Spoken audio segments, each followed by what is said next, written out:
제75차 최고위원회를 오늘 우리 경청 최고위원회로 시작합니다. 모두 일어서서 일어나시기 바랍니다. 정면 좌측에 있습니다. 기다려 경례. 바로 이하 생각하겠습니다. 좌측해 주시기 바랍니다.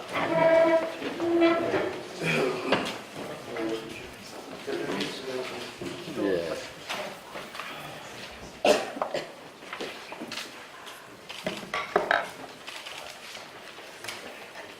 오늘로 5번째 국민경청 최고위원회를 시작합니다. 외치고 싶지만 마이크가 없어서 국민들 가슴에 잘 닿지 않는 가슴 속에 가득 한과 메시지를 갖고 있는 국민이 너무 많습니다. 그분들에게 마이크를 빌려드리고 그분들의 얘기를 직접 듣고 또 우리의 얘기를 전달하는 국민경청 최고위원회 5.18 어머니들의 눈물의 하소연을 이 자리에서 들었고 소상공인 자영업자분들의 한숨소리를 이 자리에서 함께 나눴고 대학 강사 법 시행을 앞두고 대학에서는 대량으로 잘려나가는 강사 선생님들의 하소연을 들었고 또 오늘은 우리 사회를 지배하고 있는 남성 권력자들에 의한 성폭력의 근절을 위한 그동안 미투 운동을 앞장서서 전개해 오신 단체 대표님들을 모시고 국민경청 최고위를 시작하고자 합니다. 김학의 차관, 전 차관 사건은 사실 공수처가 있었더라면 이렇게 될 수가 없었던 사건이었습니다. 어제 우리는 선거제도, 선거법 개혁과 공수처 문제에 대한 우리 당의 입장에 관해서 활발한 토론을 했습니다. 고위공직자 비리수사처, 판검사, 국회의원, 장관, 차관, 대학 총장, 단체장 등 고위공직자 5,500명의 일상생활을 24시간 들여다보는 공수처의 존재만으로도 공직사회에는 획기적 전환이 이루어질 것입니다.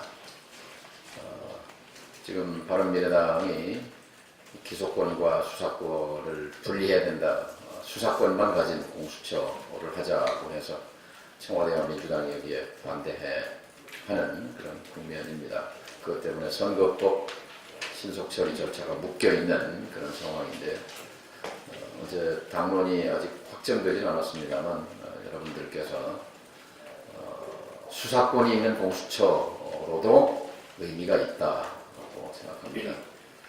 저도 그렇게 생각합니다.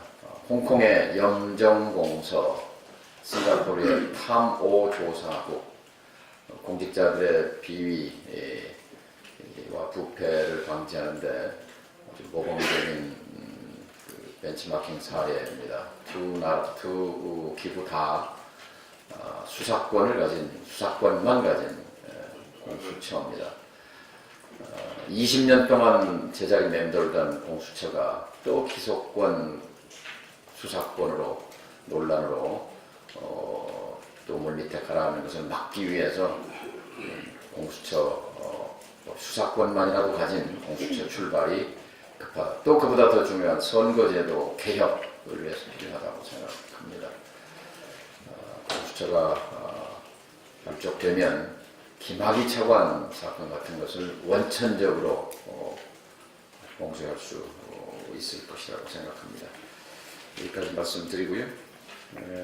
참석하신 숙제에 올리겠습니다. 한국사이버성폭력대응센터의 이효린 대표님 함께 해주셨습니다.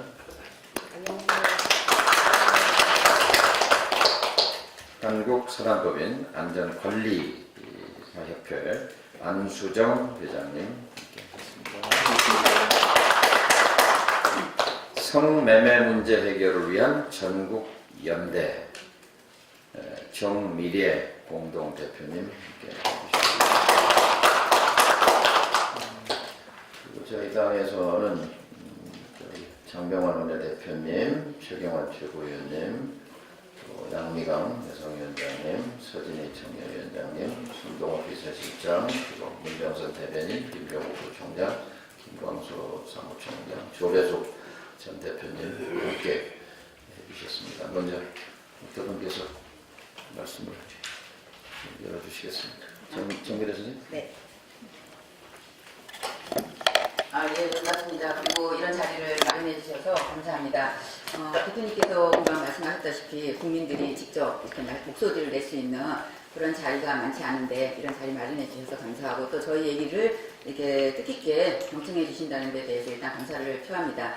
일단 여기 들어왔을 때 좀 감개가 무량했습니다. 솔직히 인권과 평화를 상징하는 두 분의 얼굴을 여기서 봤더니 정말 그 예전에 우리가 이 민주주의와 사회적 진보를 위해서 외쳤던 그 함성의 목소리를 여기 현장에서 다시 느낄 수 있어서 저는 개인적으로 굉장히 좀 뜨거운 마음을 갖게 됐고요. 이런 자리에서 이런 엄청난 플랜카드가 거친 성범죄하고 남성 권력 카르텔을 해체하자라고 하는 이런 플랜카드가 걸려있는 자리에서 이렇게 발언을 할 수 있도록 이렇게 기회를 주시고 또 자리를 마련해 주신 분들께 감사를 드립니다. 시간이 많지 않아서 저는 간단하게 몇 가지 말씀을 드릴 건데요. 금방 전 대표님께서 이제 작년부터 나왔던 미투와 관련되는 말씀을 해주셨는데 저는 이 모든 얘기를 다 하는 것보다는 현재 문제가 되고 있는 세 가지에 대해서 좀 간단하게 말씀을 드리고 또 다른 분들이 얘기를 해주실 겁니다. 과거사와 관련되어져서 굉장히 많은 과거사 부분에 걸려있는 사안 중에서 저희가 대표적으로 여성인권 사안으로 알고 있는 고 장자연 씨 사건과 또 김학의 전 차관, 법무부 차관에 의한 성폭력 사건 이 부분들이 지금 진상조사단의 이 조사활동들이 좀 진행이 되어지고 있는데 사실은 의원님들도 다 아시고 당에서도 다 알고 계시겠지만 이거는 검찰개혁을 위한 그 과정입니다. 검찰개혁의 가장 중요한 문제는 기소독점권으로 인해서 과거에 이 부분들이 많은 피해자들이 다 얘기를 했고 증언들도 다 했음에도 불구하고 왜 제대로 수사되지 않고 어디서 이것들이 정리되어졌는가. 그래서 이것이 과거에 묵혀있는 아주 오래된 우리가 함께 해결해야 될 이런 적폐로 남아있는 이 과정을 어떻게 해결할 것인가 라고 하는 것입니다. 수많은 인권사안, 많은 사안들이 있었지만 저희는 솔직히 저 개인적으로는 많은 분들이 아실 것입니다. 2010년도에 검찰과 스폰서라고 하는 그 사건 들어보셨지요? 그때도 검찰 권력이 엄청나게 많은 부분들이 문제가 제기되어졌고 실제로 특검까지 했지만 제대로 밝혀진 게 하나도 없었던 이런 과정들이었거든요. 그래서 이런 것들이 제대로 해결되지 않음으로써 계속 이 적폐들이 누적되어지면서 이 정치 권력을 형성을 하게 되고 남성 권력 카르텔들이 어떻게 끈끈하게 연대로 묶여왔는가 이런 것들을 보여주는 사건들입니다. 결국은 이 부분들이 지금 과거사와 관련해서 이 두 가지 사건만 이제 여성인권 사안에서 올라가 있는데요. 굉장히 파헤쳐야 될 것들도 많이 있지만 이 부분조차도 제대로 지금 진상규명이 되고 있지 않은 이 과정이 사회적 논란을 더욱더 가중시키고 있는 것 같습니다. 문제는 아주 짧은 기간에 진상조사를 할 수 있도록만 해놓고 어떤 법적 근거도 갖추지 않고 이것들을 만들어 나간 이 과정도 문제이지만 실제로 그 짧은 기간 안에 이걸 해결할 수가 없어서 그래서 기간 연장. 그런데 문제는 기간 연장을 해서라도 진상규명이 제대로 될 수 있으면 좋겠지만은 이 진상조사단이 어떤 그 강제 구인이나 이런 것들도 어떤 권한도 갖고 있지 않지 않습니까? 그래서 저희가 작년 연말에는 좀 기간을 연장해서라도 좀 최대한 진상규명에 다가가라. 왜냐하면 중간에 조사를 하다 보니까 이게 양파 껍질 벗기듯이 새로운 사건, 새로운 증언들이 계속해서 드러나게 된다는 거죠. 그럼 이거는 결국에 가서는 처음 수사라든지 처음 조사 과정에서부터 모든 것들이 누락되고 잘못되어졌다라고 하는 것을 밝혀주고 있는 것입니다. 그래서 이 과정들 때문에 그간의 연장들이 계속되어졌는데 이번에도 3월달에 끝나야 되는 것들을 결국에 가서는 아무것도 해결하지 못했기 때문에 다시 또 기간 연장을 했는데 결국 또 기간 연장이 2개월로 되어 있습니다. 이 2개월 동안에 그동안 이 겹겹이 쌓여있는 그리고 제대로 된 내용들 그리고 이 사람들을 불러도 오지도 않고 있는 이 과정들이 제대로 해명될 거라고 생각하시는 분들은 거의 없을 것입니다. 결국 국민들의 요청은 저희가 길거리에서 수없이 외치는 것은 어떤 사건이 공소시효가 지났다라는 논쟁, 이 논쟁의 과정 그리고 진실게임을 원하는 이게 아닙니다. 실제로는 저희가 원하는 거는 철저하게 진상을 규명해 줄 것을 원하는 것이거든요. 실제로는. 근데 진상 규명을 하려고 보니 역으로 돌아와서 뭐 공소시효에 문제가 걸린다 어쩐다 결국은 어떻게 됐습니까? 그 장자연 씨 사건은 피해자가 이미 사망해버린 사건이기 때문에 수많은 증언이나 이런 것들이 다 제대로 밝혀지지 않고 증언자가 채권에 와서 여러 가지 것들을 내고 있지만 이 부분들을 어떻게 조사하고 수사해야 될 것인가에 대해서도 여전히 가닥을 잡고 있지 못하고 있습니다.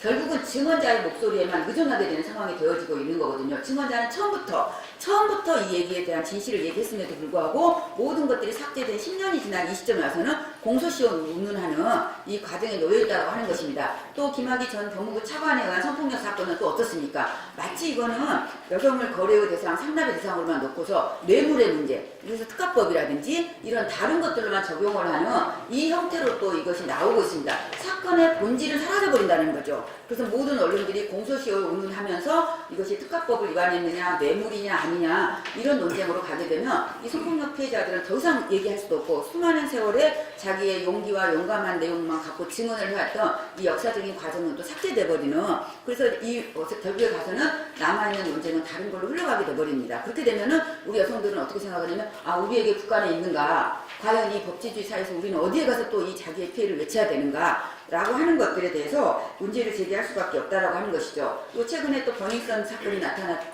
버닝썬 사건에 대해서도 문제를 제기를 했더니 이것의 사건의 본질은 저희가 봤었을 때는 강간문화, 약물강간, 그리고 여기에 뭐 모든 것들이 결합되어져 있는 남성 권력의 문제도 있고 이것이 유흥이라고 하는 것들 뒤에 감춰진 성산업의 문제, 그리고 그것을 온전하게 가능하게 했던 유착비리, 이런 모든 것들이 지금 총체적으로 나오고 있는 것들인데 이것들은 다 사라지고 마치 승리 게이터라든지 뭐 어떤 버닝썬 게이터 이런 식으로만 계속 의제화되어지고 있는 이것에 대한 불편함들, 그리고 이것을 사건의 본질에 다가가지 못하게 하는 그런 문제들을 저희들이 많이 느끼고 있습니다. 그래서 저는 이제 이 과정들을 쭉 지켜보면서 정말 금방 당 대표님도 말씀하셨지만 공수처라고 하는 부분들은 과연 이제 이 검찰 권력을 어떤 방식으로 제대로 개혁해 나갈 수 있을 것인가라고 하는 부분에 있어서 초점을 두고 공수 논쟁이 제대로 되어졌으면 좋겠다라는 생각을 하고 있습니다. 그런데 마침 지금은 누가 잘못했냐, 경찰이 잘못했냐, 검찰이 잘못했냐, 누구의 이것들이 네가 더 잘못했냐 못했냐 이거 가릴 수 있는 처지입니까? 서로 자기들끼리. 그리고 또 경찰은 경찰대로, 검찰은 검찰대로 셀프 수사, 셀프 조사,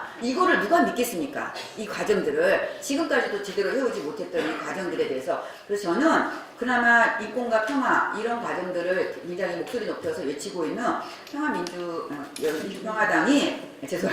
민주평화당이 정말 이제 자기 정체성을 분명하게 하고 이 부분에 있어서 정말 야당으로서 자기 목소리를 분명히 낼 수 있어야 된다라고 하는 이런 것들을 좀 더 강조를 하고 싶고, 그래야만이 우리가 끈끈하게 정치 권력, 언론 권력 이런 것들이 묶여있는 이 카르텔이 조금씩 해체되어질 수 있도록 하는 이 과정에서 여성들의 목소리가 제대로 들릴 것이다 라고 하는 이런 것들을 조금 더 강조하고 싶습니다. 그래서 이번 기회에 정말 제대로 된 공수처 설치와 더불어서 또 하나 말씀드리고 싶은 거는 이 과거사라고 하는 부분들에 묶여있는 것들은 현재로서는 저는 기간 연장을 한다고 해서 제대로 이것들이 공고조치나 뭐가 나올 것인가 라고 하는 것에 대해서 많은 국민들이 신뢰하지 않습니다. 그리고 저희는 계속해서 그렇기 때문에 길거리에서 목소리를 낼 수밖에 없는데 정말 이거는 정치의 문제이기 때문에 이 안에서 이것들을 해결해 나가기 위해서는 정말로 저는 사실은 개인적으로는 특검을 해서 뭐 제대로 한다. 그럼 어차피 또 그건 또 검찰 권력을 갖고 가야 되는 부분이 있어서 얼마나 신뢰하느냐라고 하는 문제가 있다 하더라도 그래도 또 저희는 지금 현재로서는 특검이든 아니면 특별법의 다른 방식을 가져서라든지 해서 이번 기회에 정말 다음이 있다라고 하는 것이 아니라 이번 기회에는 정확하게 이 문제를 해결하고 가지 않으면 이거는 결국에 다시 미래 세대에 또 다른 적폐로 쌓여 있어서 또 다시 그때 가서 또 과거사를 해결해야 되는 이것에 미래 세대에게 물려줘야 될 우리의 또 부채가 될 거라고 생각을 합니다. 그래서 좀 더 이번에 좀 더 같이 민주평화당이 힘을 내셔서 좀 더 강력하게 이 부분들을 요청해 주시고 정말 이거는 어떤 정치 권력 당리 당략 이런 것들에 이용되지 않도록 하는 이 과정으로 갔으면 좋겠습니다. 예, 감사합니다. 네. 하실 말씀이 너무 많아서 짧은 시간 안에 아주 핵심을 잘 짚어주시고 또 민주평화당에 대해서 또 평가도 해주시는 것에 감사합니다. 하나 말씀드릴 것은 이 자리에 계신 우리 조배수 의원께서 2004년도에 성매매 방지법을 대표 발의해서 통과시킨 조 의원께서 전에 또 당대표를 하셨고 우리 당이 또 맨 먼저 이 김학의 씨 사건 등에 관해서 권력형 성범죄에 대한 특검에 의한 수사를 주장했다는 걸 말씀을 드립니다. 다음에 두 분 말씀하시기 전에 청문회 때문에 가셔야 되는 모양인데 말씀하시고. 예. 오늘 특별히 정일에 부장님 대표님 이렇게 뵙게 돼서 정말 반갑고 2004년도에 그 성매매 방지법 그 발의를 하고 통과시킬 때 그 과정이 생각이 납니다. 그런데 지금 그 법을 제정한 때로부터 15년이 흘렀는데도 정말 변화가 크게 없구나 하는 생각을 하면서 또 우리 여성들이 계속 우리 남성을 포함한 우리 사회가 이 문제에 대해서 더 주목하고 또 이러한 일들이 다시 발생하지 않도록 노력을 더 기울여야 되겠다는 말씀을 드립니다. 이 정일의 대표님께서 이 문제가 본질은 사라지고 검경의 어떤 힘겨루기나 또 다른 것으로 되는 것에 대해서 안타까워하시고 또 검찰 개혁의 문제, 검경 수사권 문제까지도 말씀해 주셔서 감사하고요. 제가 끝까지 이 자리에 있어야 되는데 오늘 중소벤처기업 장관 청문회입니다. 그래서 먼저 자리를 뜨는 것을 양해해 주시기 바라고요. 좋은 논의를 부탁드리겠습니다. 감사합니다. 네, 그러면 이걸 이제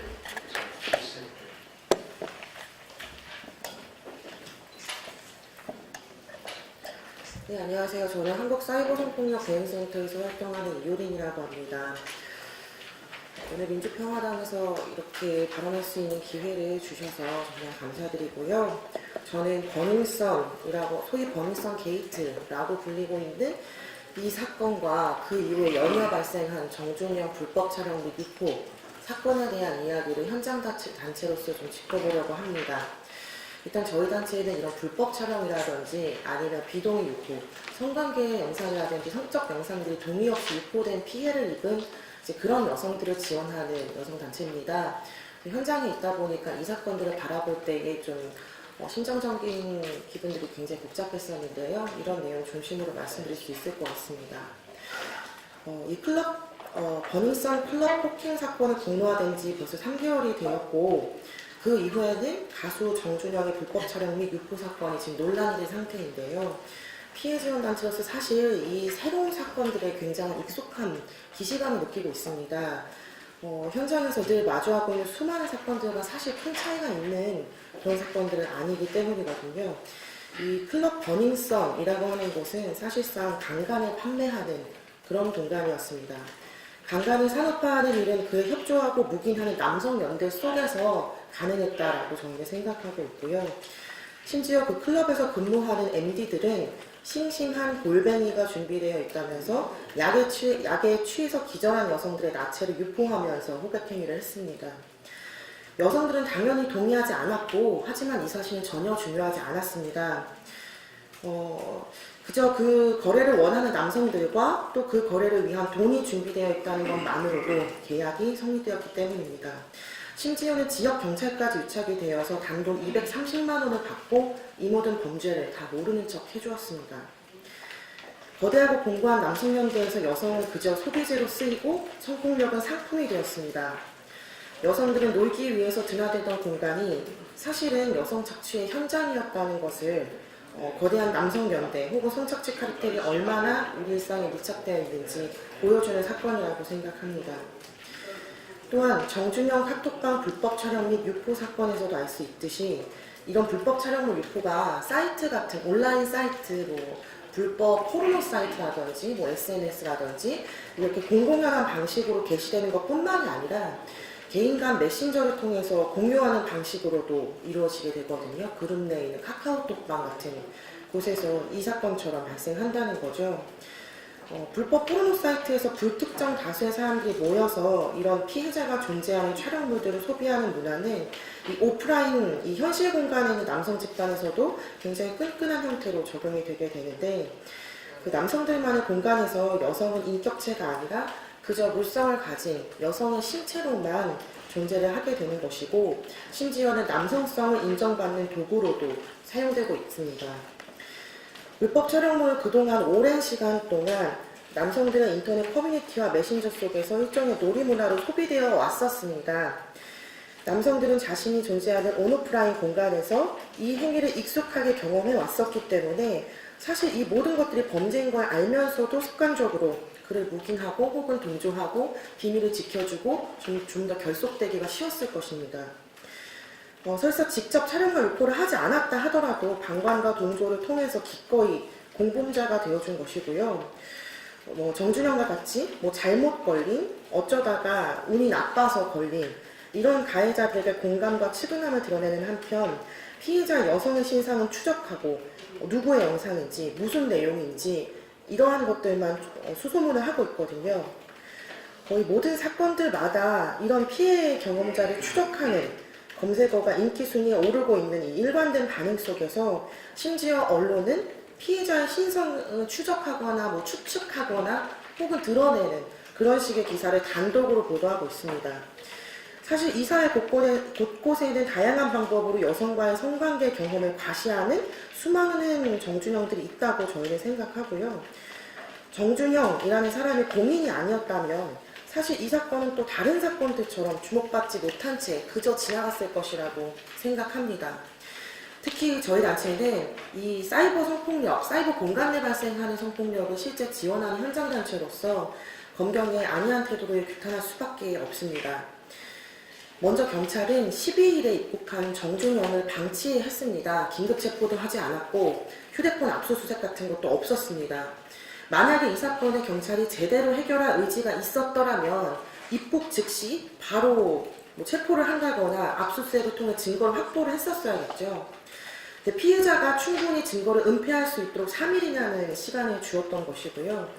이미 정준영은 지난 2016년 여자친구의 신체를 불법 촬영한 건에 대해서 멀쩡한 휴대전화 증거를 경찰에 제출하지 않은 정황이 있습니다.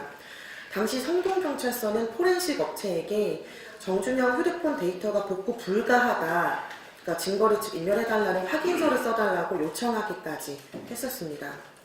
경찰뿐만 아니라 검찰 또한 비상식적인 대처를 이어왔습니다. 검찰은 작년 하반기에 경찰이 신청한 정준영 휴대전화 보건업체 압수수색 영장을 2번이나 반려했습니다. 새롭게 나타난 피해 여성이 여러 명이 있었고 사건의 규모나 사안 자체가 앞서 말했던 16년 그 정준영 전 여자친구 고소 내용과는 달랐음에도 불구하고 16년 당시에 무혐의 처분을 받았던 상황을 그냥 기준으로 해서 부실 수사를 진행한 거나 마찬가지라고 볼 수 있을 것 같고요. 사실 이런 사건들은 해결하기 위해서는 신속하게 특별검사 수사 등의 특단의 조치가 필요하다고 저희도 생각하고 있습니다. 어느 사건도 덮이거나 묻히지 않도록 이해관계가 있어서 공정성이 의심되는 사건들은 전부 면밀히 수사를 해야 한다고 보고 있고 지금 현재 국민들은 경찰의 버닝썬 수사를 믿을 수가 없습니다.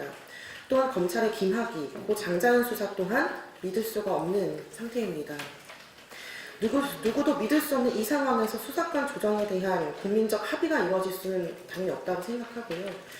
검경 수사권 조정은 진실이 낱낱이 밝혀진 뒤에 그 이후 논의할 수 있다고 생각합니다. 제 발언 여기까지 준비했습니다. 감사합니다. 네, 생생하게 본질과 핵심을 해주셨습니다. 다음에 우리 한수정 대표님.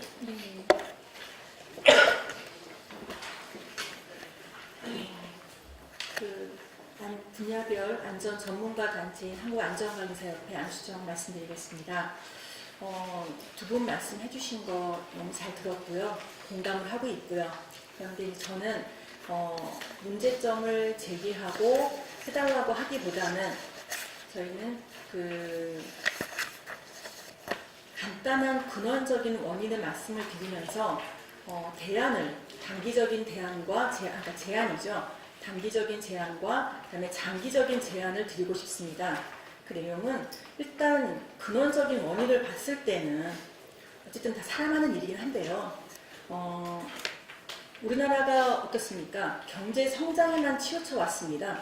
그러다 보니 당연히 빨리빨리 해왔고 지금 30, 40대, 20, 30대의 자녀를 두신 부모님들은 경제 성장에 치우치면서 자녀들을 돌보거나 인성에 대한 교육을 할 틈은 없었죠, 사실은. 그리고 그 아이들이 또 새로운 신생아한테 또 부모가 되고 있고요. 그게 현실적인 상황인데요. 그러한 상황에서 보았을 때 저는 가장 큰 거는 요즘은 너무 그 사이버 세계가 강해지고 또 SNS, 개인적인 부분이 너무 강해지다 보니까 정말 인간적인 면이 없어지는 정말 재미없는 세상이 돼가고 있는 것 같아서 좀 안타깝거든요.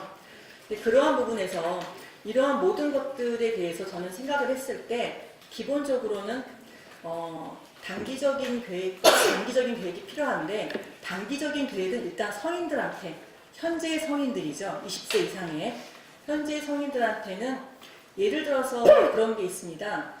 고대 기원전에 전 세계의 그 첫 번째 법전인 함무라비 법전이라는 게 있어요. 예를 들면 그거는 굉장히 강력한 법전입니다. 눈에는 눈, 이에는 이. 예를 들어서 의사가 수술을 하다가 환자가 죽었잖아요. 그럼 의사의 손목을 잘라버렸고요. 다치게 하면 똑같은 부위를 다치게 만들고 사람을 죽였으면 똑같이 죽입니다. 그런 법이거든요. 그렇게 되면은 그 당시 어땠겠습니까? 그 강력한 법에 의해서 이 법을 할 거리를 안 만들었을 것 같아요. 그런 측면으로 봤을 때 일단 지금 성인들이 되어 있는 우리 젊은이들을 보았을 때는 법안에 그러니까 예를 들어서 불법적인 성매매라든지 성폭력에 대한 부분이 생겼을 경우에 강력한 법안이 생겨야 될 것 같습니다. 예를 들어서 언론 공개, 그다음에 매스컴 공개, 그다음에 SNS 공개, 신상 명세까지 들어간 부분이 필요하다고 봅니다. 그리고 그거에 따라 벌금도 솔직히 말씀을 드리면 우리나라에 그 많은 법들이 있지만 저는 좀 국회의원 분들한테 아쉬운 건 뭐냐면 우리나라의 벌금은요 20년 전이나 30년 전이나 별반 차이가 없어서 항상 그냥 벌금 내면 그만인 거 너무 많습니다. 물론 많은 부분에 이해관계들이 있으시겠지만 저는 한편으로는 함무라비 법전까지는 안 가더라도 강력한 법이 제재가 되고 이러한 성폭력이나 이러한 것들이 있을 때는 정말 남 한두 번의 케이스는 생길 수 있겠지만 아예 그럴 자기가 위법을 만들 거리를 안 만드는 것도 굉장히 중요하다고 보고요. 그래서 일단은 급하게는 성인들을 위한 단기적인 계획은 그런 부분이 필요하다고 봅니다. 그리고 장기적인 계획으로는요.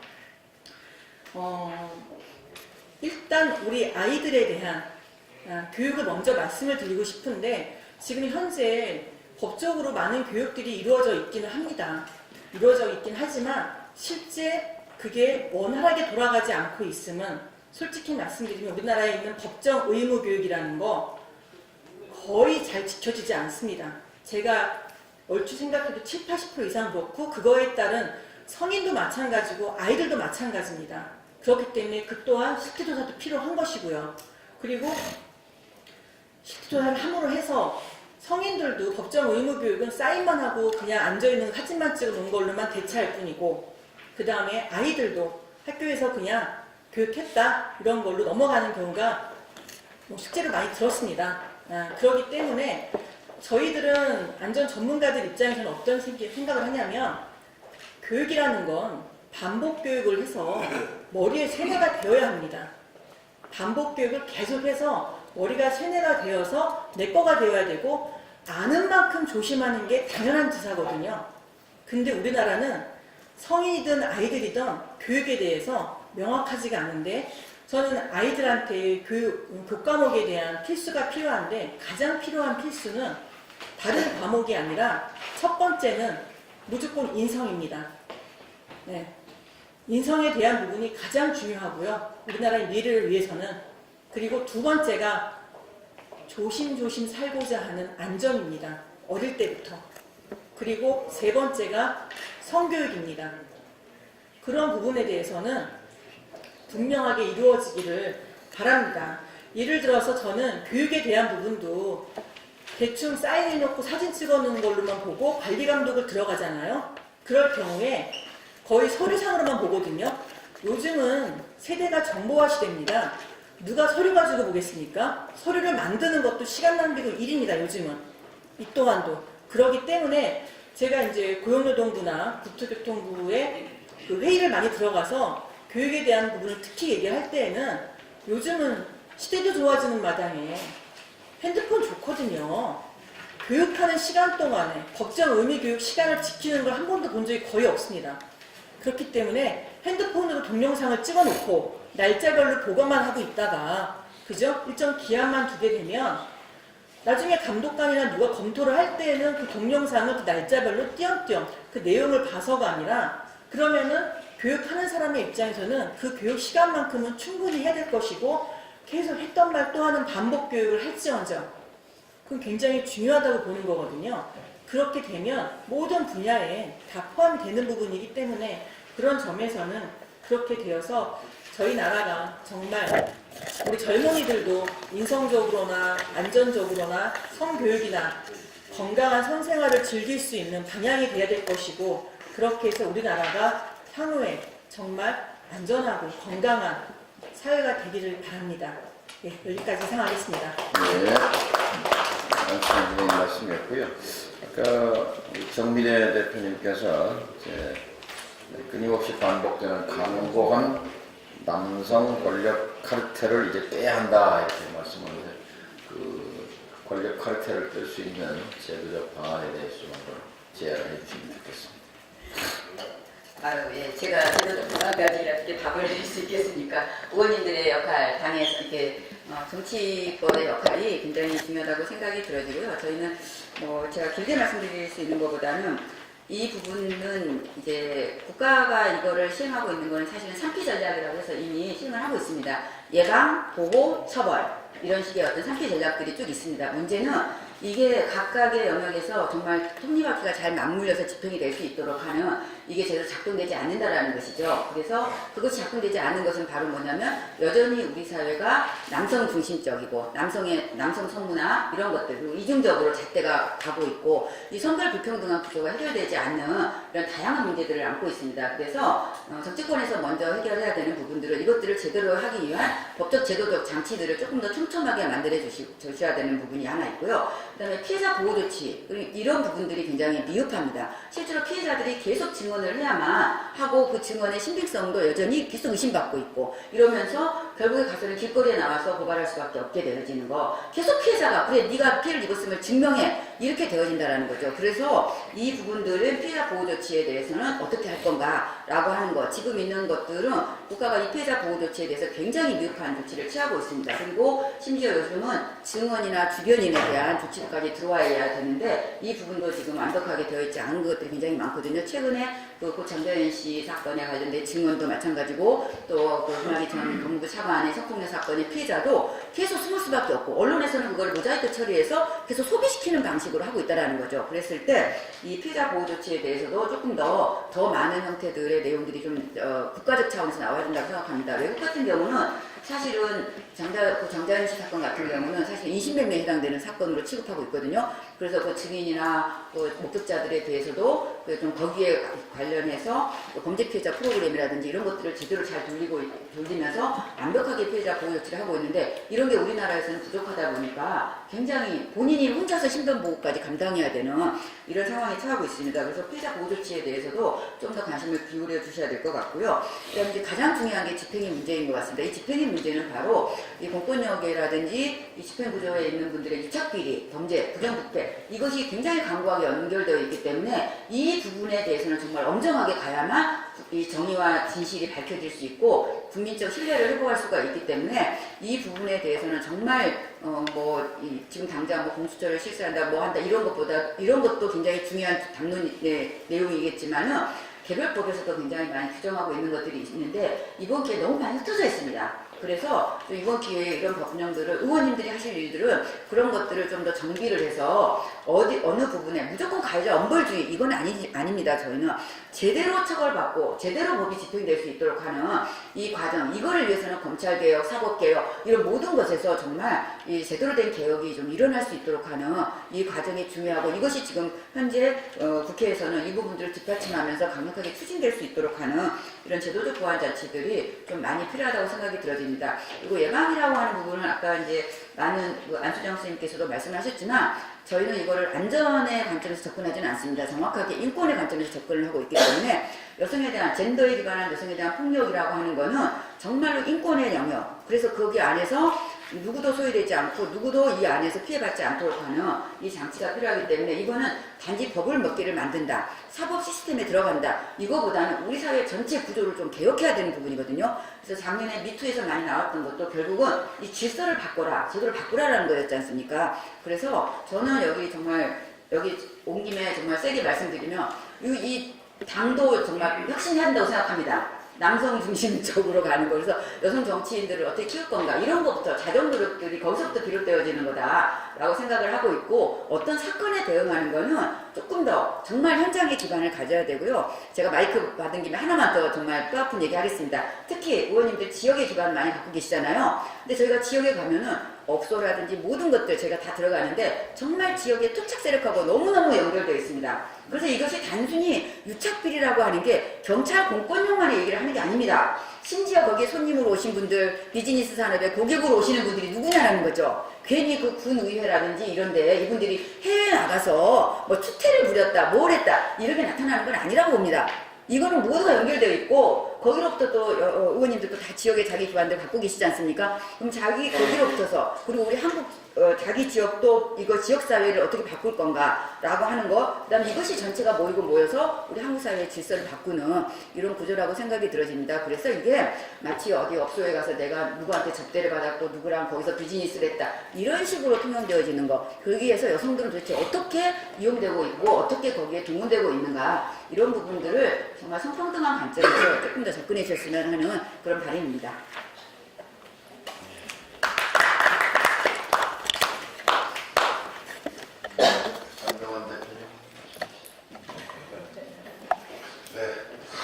최근 그 권익선 사건 계기로해서 이제 장대현이나 김학의 전 차관에 관한 성을 이제 막 대상으로 한 이제 범죄가 재조명되고, 그것에 대한 이제 사회적 그 문제가 공론화가 된 게 그나마 다행이라고 생각합니다. 근데 이런 것이 뭐 연예계뿐만이 아니라 이제 스포츠계에서도 일어났었고, 최근에 그것이 이제 권력 형성 범죄의 시각에서 다시 이제 재조명되고 있는데요.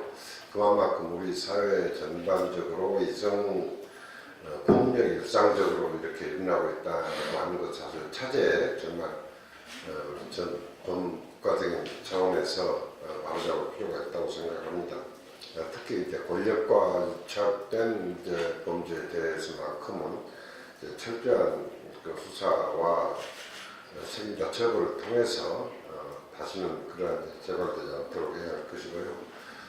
특히 요즘은 그런 이제 되게 수단이 그 변형 카메라와 같은 그 수단이 피해자들을 다시 압박을 하는 요인으로 지금 작용을 하고 있지 않습니까? 근데 지금 그러한 법이 많이 계류가 되어 있습니다. 저 자신만 해도 이제 변형 카메라에 대해서 등록을 하고 이력 정보 관리를 하고 하는 것을 의무화한 그 법안을 발의해 놓고 있는데, 여전히 지금 그게 여야 간에 지금 정쟁만 계속되면서 그런 법안에 대한 논의가 안 되고 있다 보니까 그런 일을 좀 반복적으로 하고 있는 사람들에 대한 처벌이 지금 이루어지지 않고, 또 그러한 거기서부터 모방 범죄가 또 예를 들어서 발생하고 이런 그 문제가 있는 것 같습니다.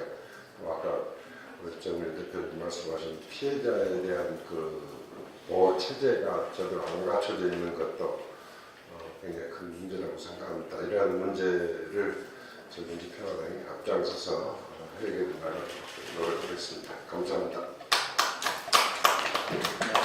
여성위원장께서 마무리 한번 해주세요. 예, 저는 아까 세 분이 다 모두 이 문제의 본질을 명확하게 규정하셨기 때문에 이게 중요한 거고, 우리가 그걸 부를 때도 좀 그런 본질의 근거에서 불러야 될 것 같아요. 그러니까 이 세 사건을 무슨 스캔들 사건으로 부르면 안 될 것 같고, 그런 식으로 부르면 안 될 것 같고, 또 김학의 사건도 뭐 성접대 이렇게 부르면 안 될 것 같아요. 그러니까 언론에도 마찬가지로 그렇게 부르면 안 될 것 같고, 일단 제목 자체를 예를 들면 성범죄, 조직적 성범죄 아니면 특수강간 여러 가지 이렇게 본질을 규정하는 말로 딱 워딩을 만들어야 되는데 그걸 자꾸 희석시키면서 재미있는 뭐 가십거리를 만들면서 이거 본질을 여기 회피하는 그런 부분이 있어서 그런 거 전체적으로 바꿔가면서 용어 자체 굉장히 신중하게 해야 된다는 생각을 하고 있고요. 지금 말씀하신 것처럼 뭐 진상규명이 가장 우선적이죠. 이 세상에서 가장 중요한 건 누가 지금 피해고 누가 가해인지 명확히 밝혀내는 작업 굉장히 중요할 거라는 생각을 하고 이제 그것을 위해서 국회가 할 수 있는 것은 입법 조치를 통해서 그 가해와 피해의 그 고리를 분명히 만들어내고 그것을 처벌 근거를 만들어내는 거라고 생각합니다. 민주평화당이 평등이라는 어떤 가치를 중심적으로 하고 있고 또 계속 여성연예가 위안부 문제부터 5.18 성폭력 뭐 여러 가지 안희정 미투부터 시작해서 체육회 관련한 미투부터 시작해서 지금 이제 권력형 성범죄라는 게 너무나 명확한 이 장자연, 김학의, 버닝썬 이런 자체를 꾸준하게 이게 우리나라의 역사와 연결되어 있는 것 같아요. 제가 볼 때는 여성의 그 인권의 역사와 연결되어 있기 때문에 이 문제의 고리를 잘 찾아내는 작업 그리고 이런 것들이 여성에게 국가는 없다는 이 가슴 아픈 현실이 다시는 나오지 않게 여성에게도 희망은 있고 여성에게도 국가는 보호한다. 국가가 보호한다. 국회가 여성을 보호한다. 이제 함께 한다. 이런 기본적인 부분에 민주평화당이 앞장서겠습니다. 감사합니다. 예. 짧은 시간입니다만 오늘 양미화 위원장이 말씀한 것처럼 여성에게 또 국가가